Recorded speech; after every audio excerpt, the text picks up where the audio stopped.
పిల్లలకు పాలేదు ఏం లేదు, పొద్దున్న నుంచి వెయిట్ చేస్తూనే ఉంటారు. ఎక్కడ పోవాలా, మార్కెట్కి ఎక్కడ పోవాలా, ఏం చేయాలా చెప్పండి. బయట మైకులు మాత్రం ఎందుకు పెట్టారు మీరు ఊరికే? రాత్రి 12 గంటల నుంచి క్యూలో ఉన్నాం.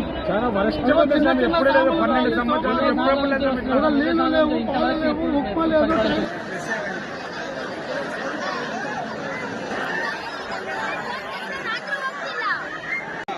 ఆ పాలక మండలికి చేతగాలప్పుడు ప్రభుత్వం ఆధీనం తీసుకున్నాం. మనం గాజులు వేసుకొని కూర్చోమని స్వామి, ఏంది స్వామి భక్తులు ఎందుకోసం వస్తారు? ఇంత ఇబ్బంది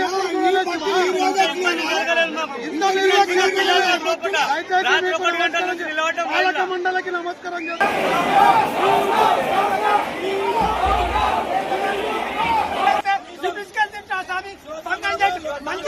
ఈ పక్క ముఖ్యమంత్రి నీకు దండం నాయన, మరి మా సేవ